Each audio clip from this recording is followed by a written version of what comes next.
ఒకప్పుడు ఒక గ్రామం తీవ్రమైన కష్టాల్లో మునిగిపోయింది. వర్షాలు లేక పంటలు పాడైపోయాయి. ప్రజలు నిస్సహాయంగా ఉన్నారు. ఆ సమయంలో వారికి ఒక వాగ్దానం అవసరం పడింది. ఋషి వారి బాధను చూసి, మీరు ఈ విఘ్నాల నుండి బయటపడాలంటే విఘ్నహర్తను మీ ఇంటికి ఆహ్వానించండి. ఆయన మీతో ఉండేందుకు వాగ్దానం చేస్తాడు అని చెప్పాడు. ఋషి మాట ప్రకారం ప్రజలు స్వయంగా భూమి మట్టితో గణపతి విగ్రహాన్ని తయారు చేసుకున్నారు. ఇది భగవంతునితో ప్రకృతికి ఉన్న అనుబంధానికి వాగ్దానం. గణపతి వారి ఇంట్లో ఉండటానికి ఇచ్చిన వాగ్దానం నెరవేరింది. ఆయన ఆనందాన్ని, ఉత్సాహాన్ని తిరిగి తీసుకొచ్చాడు.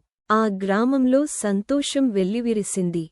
ఉత్సవం ముగింపు దశలో ఋషి ఇలా అన్నాడు, మీరు ఆయనకు కృతజ్ఞతగా ఒక వాగ్దానం చేయాలి. ఆయన భూమి నుండి వచ్చాడు. ఇప్పుడు మళ్లీ భూమిలోకి శాంతిగా వెళ్ళాలి. వారు తమ వాగ్దానాన్ని నెరవేర్చుకున్నారు. గణపతి బప్పా మోరియా.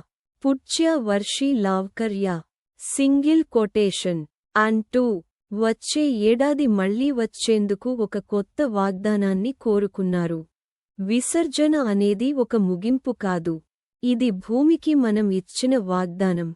రూపం పోయినా ఆత్మ శాశ్వతంగా ఉంటుంది అనే వాగ్దానాన్ని గణపతి మనకు నిరంతరం గుర్తుచేస్తూనే ఉంటాడు.